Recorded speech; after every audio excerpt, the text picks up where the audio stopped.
Good morning, everybody, and welcome to A Question of Property. My name is Lucia France.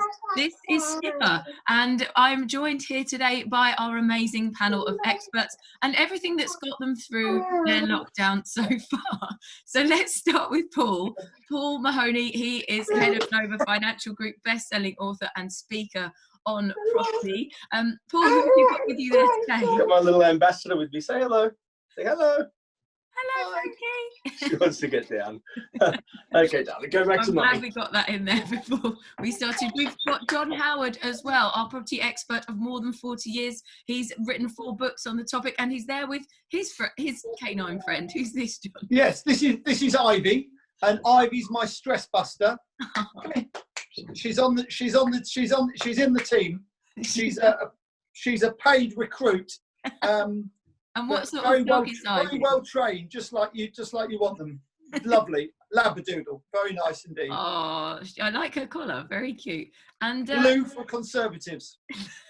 Oh, during the election campaign, she was out canvassing with me. Was she? Yeah. Oh, bless her. She got more likes than I did.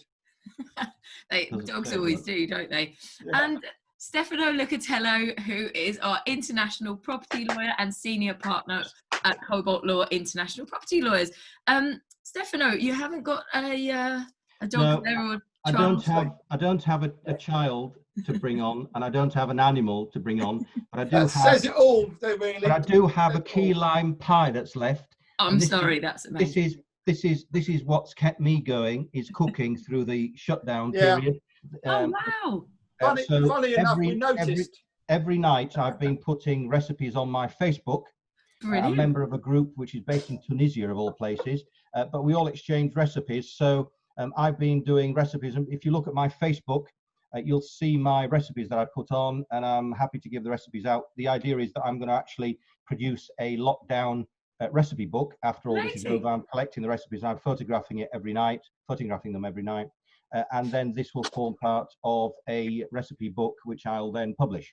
So that's what I'm doing. Fantastic. I didn't know that was homemade. I didn't realise that. Yes, it's homemade. It's got 3 limes and 3 lemons in it, the zests, biscuits as a base, and it's got mascarpone cheese in it, and it's got Italian, of course. Philadelphia cheese. Yeah, well, you get better consistency with it. And the other half of it's gone to one of my partners, my business partners, who loves it. So he's had the other half, and the other half's been left for me to eat.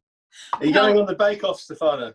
No, I don't like bake-off. I prefer savouries, Paul. So but you've been on a show. You've been on a TV cook show, haven't you? Before, I did a pilot for a TV cook show, which hopefully will continue in Italy a year and a half ago, where I did it with one of the other property TV presenters, and we went down to Puglia and we cooked in an amazing cookery school, a chef school.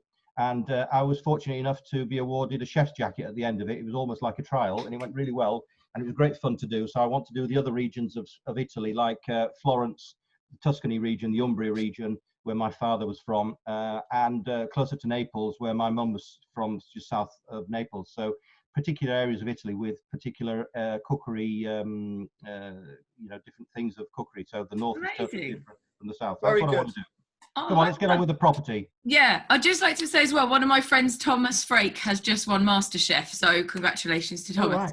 And nothing like name dropping, eh? Yeah, very proud of him, very proud. Right, but back to property, of course. Thank you very much there, guys, for bringing on our families and our passions there. So let's move over to, I'll leave Stefano because he's just got a mouthful of food. Paul. Okay, let's see. I've got my first buy-to-let and the lender has withdrawn my loan, but he's saying they will reoffer it again shortly. What does this mean? And do you think I will still be able to proceed with the purchase? Okay. So it seems odd the lender would withdraw. I assume they must have been right at the start of the process, because so far as I understand, no lenders have been pulling applications in process or offers made, as far as I understand. Let me just clarify that. They said they're in the middle of the first buy-to-let and the lender's withdrawn. Sorry. Fair enough. Okay. Yeah. So they might be in the middle of buying it, but that doesn't necessarily say where they are in the mortgage process. I wouldn't, if what they're saying is right, they have actually pulled the product or they're not currently willing to offer them a mortgage, I would speak with a specialist buy-to-let broker and find another lender. Right. There's no, they say there's no honor among thieves. Lenders, it's all centralized now. There's no difference between a lender to a lender, really. You shouldn't really be staying loyal to one particular lender unless there's a real strong reason to do so, in my view. And there's about 140 lenders in the buy-to-let market now. So there's over 1,000 products available. So that there likely is a lender and a product that's suitable for this person to help them progress through that process. So I wouldn't be waiting on that particular lender if they've decided to withdraw their offer or their product. So basically, shop around. Sorry, Paul. People have had their offers withdrawn, haven't they? Certainly with their normal house purchase, people have had their offers withdrawn and re-offered at a lower percentage. That's definitely happened. Perhaps we do mostly buy-to-let mortgages, and that hasn't happened to any of our clients. Generally, we're finding that lenders are pausing mortgage progression. So, for example, I'm buying a place in Liverpool at the moment that is at valuation stage. Yeah. And obviously, the valuation can't happen at the moment, so it's just paused. And can I just say how pathetic that is with these bloody valuers? It's pathetic, Paul. The property presumably is empty you're buying. So it's a new build, Yeah, so the government's advice is if you can't work from home, you can go to work.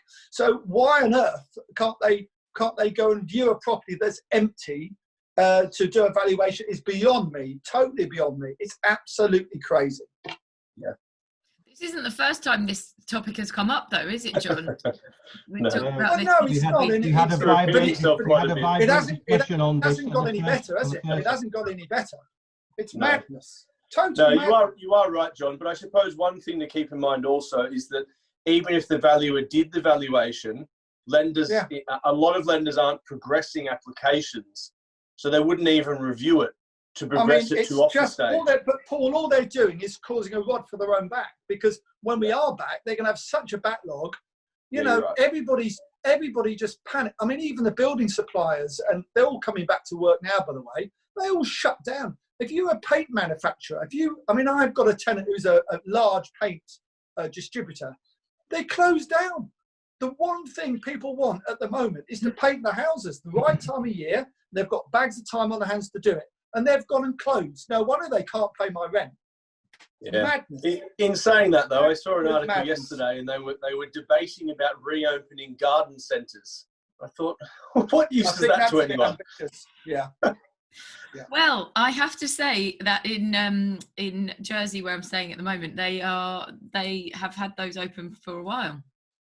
Have they? Yeah, there's all the social distancing thing in place, but I think there's some kind of loophole that's to do with the fact that people can source certain things, like if you've got pets or horses or things like that, they provide those kind of products. Open. Yeah, they can. Yeah. So, okay, thank you very much for that, Paul. Let's move then to John for the first question of today. For this, I'll try not to be so angry. Okay, we'd like to make you smile. My plan was to sell my residential portfolio this year. Do you think I should continue with that policy in order to retire, or perhaps wait till next year? That's a great question from someone, and it's a lot of responsibility on me, isn't it, for the answer? Because it's such an important thing for them, because they want to get the cash presumably and go and listen to what our foreign solicitor investor has to say on this program or whatever. Stefano, exactly, and spend some of the money abroad. Okay, so it's all.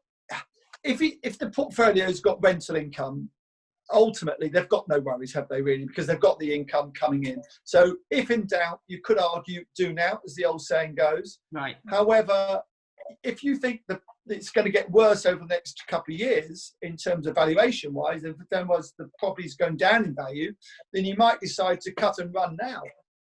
You might even be able to buy back the portfolio in 2 or 3 years' time for less money if you wanted to. So it's a very tricky one. You could do half and half. You could sell half your portfolio now, so get the cash in to go and retire, keep the other half. If you're going to keep it, I think you have to assume you've got to keep it 5 years. Right. Because I think it might take that long to come back to where it was. Yeah. It might be longer. It could be 10 years. I mean, Paul and I were talking yesterday on property summits. I work a lot with Paul, and I don't quite know why, but I do anyway. And he was rightly saying that actually in the Northeast, some property prices haven't come back yet since 2009. So depending where this portfolio is, you know, I think I would be tempted, if you're really committed to retiring, look to sell half now and maybe keep half for the 5 years. Okay, that sounds like balanced advice. One point, Lucia, point, the tax element of that, selling your part of your portfolio, capital gains, and all the other bits and pieces that come into it. I mean, remember that if you sell the whole of your portfolio and it was your main or business activity, you get business relief when you sell, and retirement relief as well. But if you're selling part of your portfolio, then you'd have to have a valuation, and it's a very complicated exercise to do, even though the rules are there. It's never clear cut. Had a client last year who sold all of his portfolio, and he was lucky because he was able to claim retirement relief because he sold it all. I've had another one that sold part of his portfolio a few years back, and it took him 4 years to wrangle with the Inland Revenue what tax to pay and what tax not to pay, because they were taking a different valuation of the whole of his portfolio. That's something to consider. The one thing we always say on all these programs, isn't it, is always take professional advice when it comes to tax, legal. Obviously, we've got a legal beaver with us today, so it's great. But I mean, always take advice from accountants in terms of your tax situation. Don't ever take a flyer. And make sure it suits you. And we all know we're going to have to pay tax one way or the other. But do it before you actually sell the portfolio. Just a comment on that. So, beforehand, yeah. Sorry, go ahead. With regards to selling the portfolio into retirement, something that might be slightly against conventional wisdom, but can work depending on their situation, is looking at remortgaging the portfolio into retirement. So depending on the level of mortgage that they've got at the moment, especially if it's no mortgage or low levels of mortgage, perhaps taking a 50% loan to value mortgage, pulling 50% of the equity out of the properties and using that for whatever you want to do. I think they mentioned they're moving overseas or something. They want to retire, so yeah. That's a tax-free way of accessing that money. I was going to say, you're right, Paul. I mean, that's another option, which I didn't mention, and perhaps I should have done, but you know, that is tax-free. You know, that's a... And of course, you can then give some of that property away, the bits that aren't mortgaged or whatever, perhaps to your family, to avoid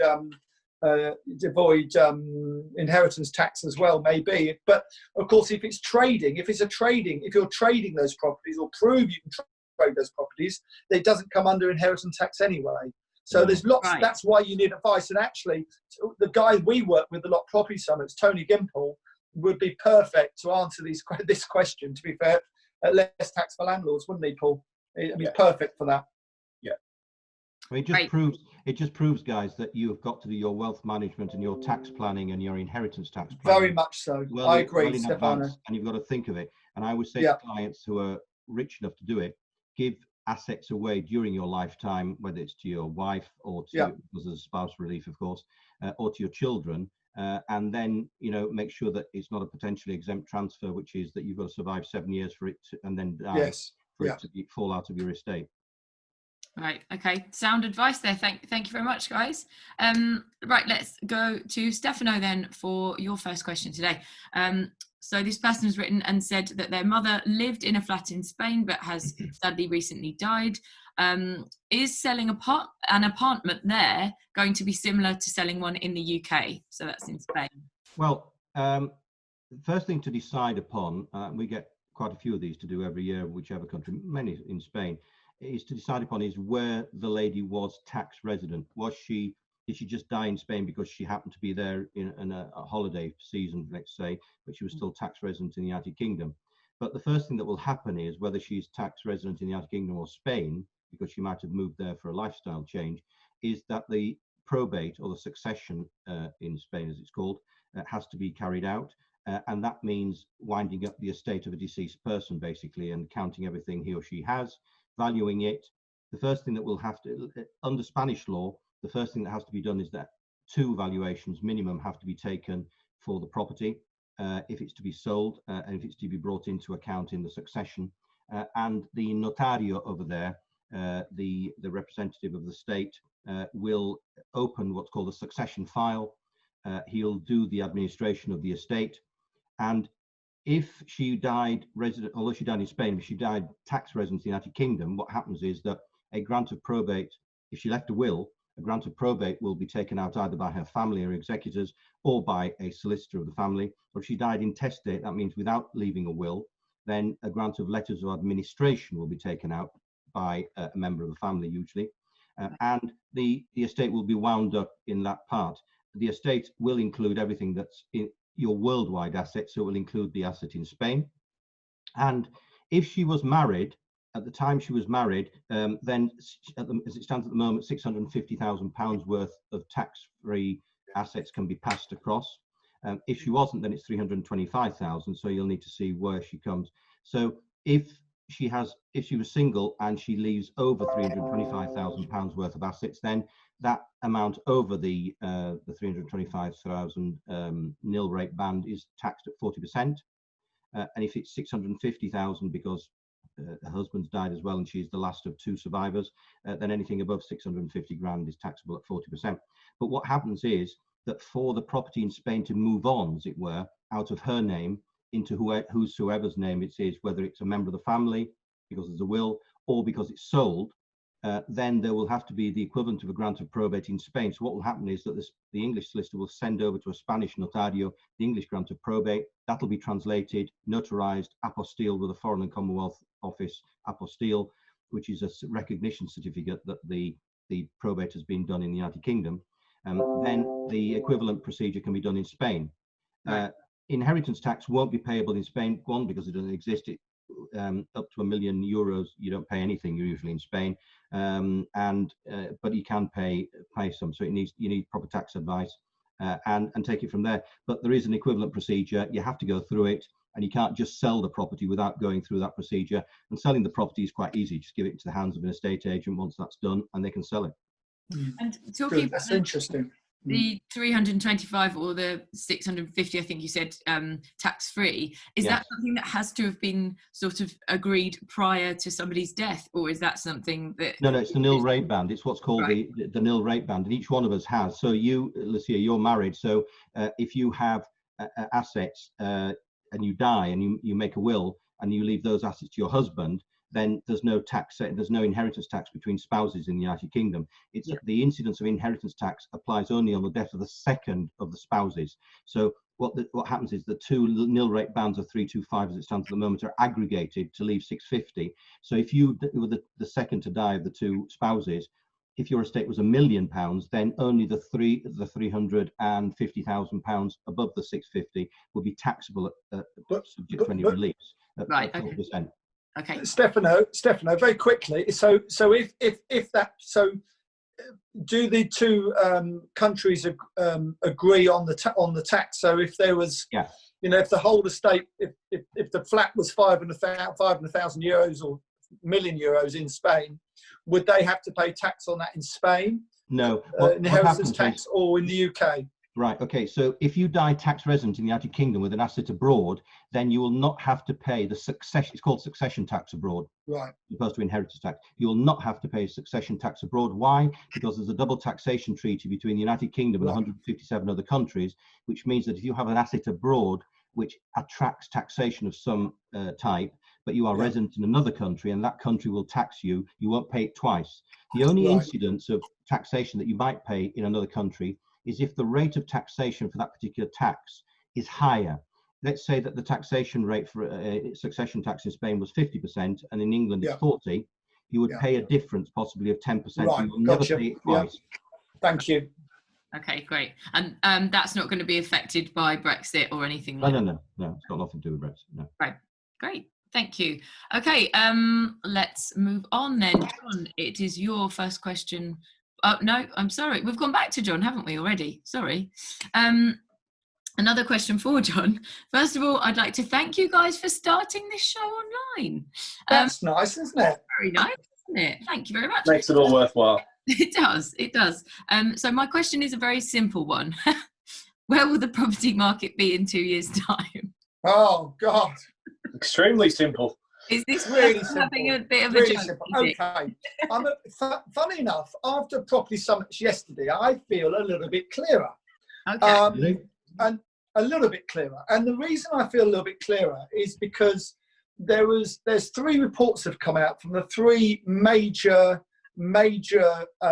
agents in the UK. One says they think there'll be a drop of 13% in the next 12 months. Another said 5 to 10%, and another said 3%. Wow. So this is on the domestic market, okay? So the domestic market, I think there's 2 markets. There's the domestic market and there's what I call the dealing, investment, trading market, if you like. So on the domestic market, I think in certain areas where there hasn't been much unemployment, where there's not going to be much unemployment, I don't see the market moving very much at all. In other areas where there's where a town is decimated by unemployment, clearly that would have a much bigger effect. And as my good friend Paul says, and notice I said good friend this time, Paul, we're improving. It is a micro market, the UK market. So say in Manchester, where there's an awful lot of different employers and so on, that may not be affected at all. In 2008, 2009, I had a quite a large block in Brighton. I've still got it, fortunately. And in Brighton, where everywhere else dropped between 15 and 30%, Brighton didn't drop at all. So, it really just depends where you are in the country. And so I think that's the domestic market. Now, that's one thing. Now, what you've got to remember is that the trading market, the investment market, the dealing market, if you like, is a totally different animal, because it's all about risk and reward. It's all about borrowing money on the whole, leveraging your assets. These bridging companies are certainly not going to say you can have your interest-free period or this, that, and the other. It isn't going to happen. It's dog eat dog out there. Yeah. And anyone thinks it's not needs to wise up, because it is. So unless if you've got a buy-to-let mortgage, you don't need to worry for 20, 25 years probably. If you haven't, and you're on a short-term loan with a bank and everything's taken longer, good luck, because they're not going to be too sympathetic to you, I can tell you now. Some are, but most aren't. If you're on a bridging, you're crowdfunding, all these types of different investments you can borrow money from now, they're going to be tough on you. So anticipate that problem and to try and deal with it now, get extensions now rather than wait till they're due, and so on. Be wise, be smart. Right, yeah. Thank you. Straight talking advice there from John. Anything to add to that, guys? Yeah, look, I agree with a lot of what John said there. I think the only real honest answer to that question of where the market's going to be in 2 years is that we don't know, because no one knows. Yeah. And anyone who says they do is being disingenuous. No one knows, but we can guess based upon various factors. And experience. Past history and all that sort of thing. And obviously, John's had experience with recessionary periods before, so he's coming from a position of knowledge there. My guess would be that if there is any fall in the market, it will have well and truly recovered by 2 years from now. I think. They talk about the L-shaped recovery, the V-shaped recovery, and the U-shaped recovery. I think we'll have a V-shaped recovery if there is any fall at all. Okay. I think interest rates will be 15% like we had in the 80s. Do you? Really? I think so.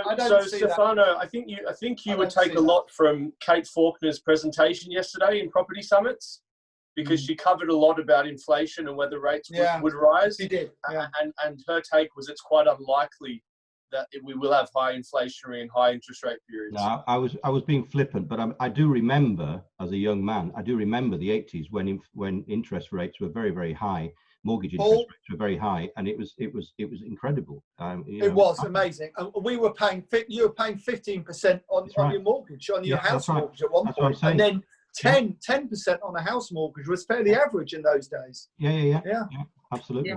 Yes. I remember my parents talking about that as well. So. Oh, very funny, very funny. Thank you. My grandparents were talking about that, I think. Yeah.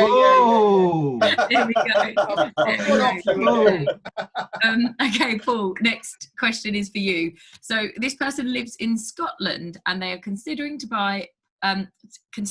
purchase buy-to-let properties in some different areas of Scotland because the properties seem really cheap. They're asking, is this a good idea going forwards? Okay.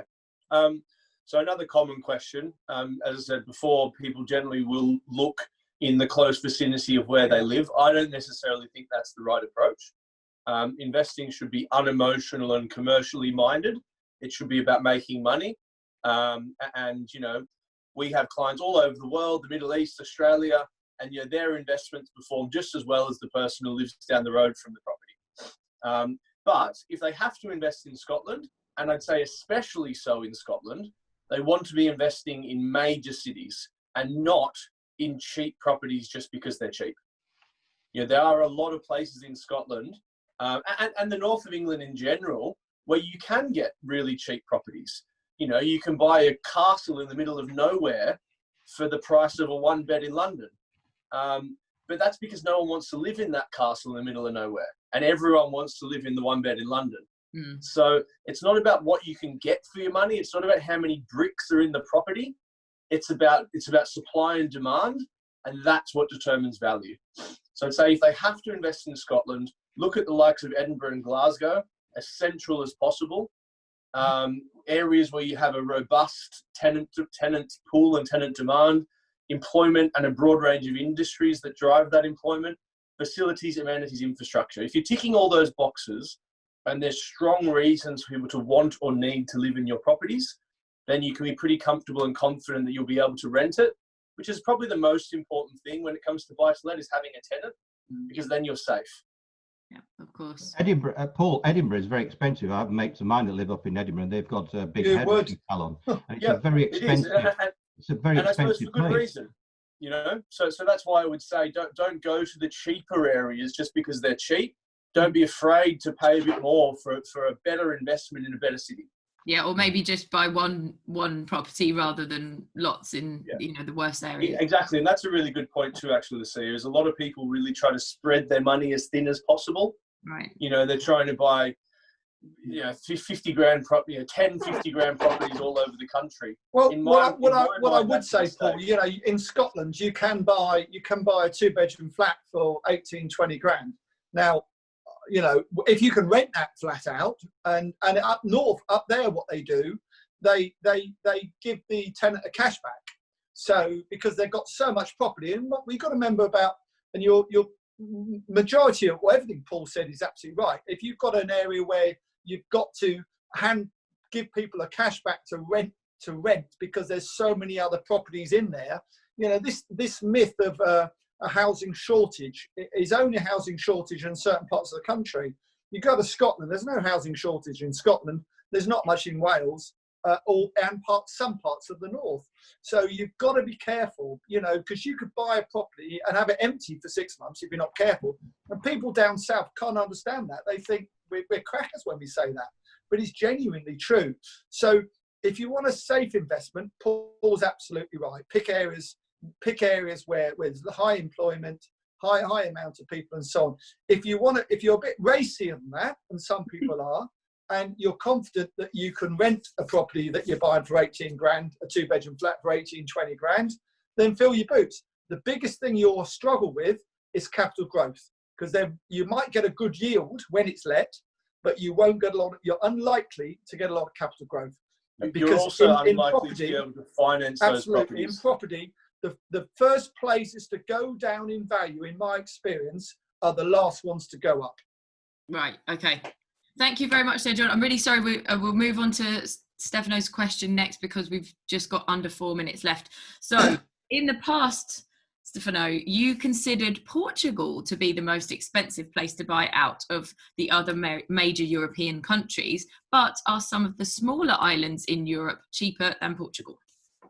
It depends how far you consider Europe, but let's take them. I mean, you've got quite a few. You've got the Canaries, you've got Cape Verdean Islands, just both of them off the coast of the western coast of Africa. close to home in the Med, you've got Ibiza, Mallorca, Menorca, and the Balearic Islands, Malta, Sicily. Further away, you've got Madeira, the Azores, and Cyprus. So you've got quite a few to be going at, and Malta as well, of course.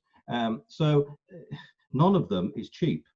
None of them is cheap at all. I mean, you'll know as well as I do, Lucia, having lived in Spain, that Mallorca, Menorca, Ibiza are not cheap places to buy in, especially Ibiza because of the young trendy sets and the DJs and the discos and whatever else. The Canaries have been traditionally a good place to buy.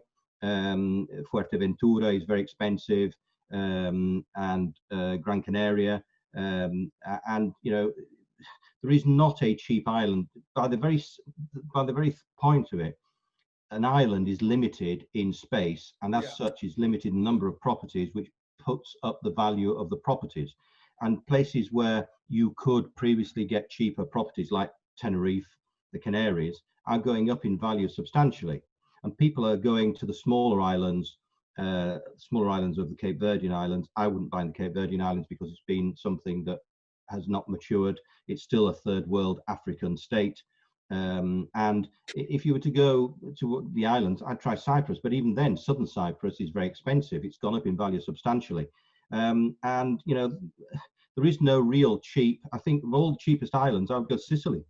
It's still a lot of territory that's been undiscovered, and you can still get some good value there, but none of the islands in Europe are cheap. Come on, close up because you've got a few seconds. I was just going to say we've got less than a minute, Stefano. Thank you so much for your concise answer there. Thanks very much to John Howard, Paul Mahoney, Stefano Lucatello. I've been Lucia France. Thank you very much for watching. If you'd like to send in your question, askask@aquestionofproperty.co.uk is our email address, and we'd love to hear from you. Thanks very much for watching.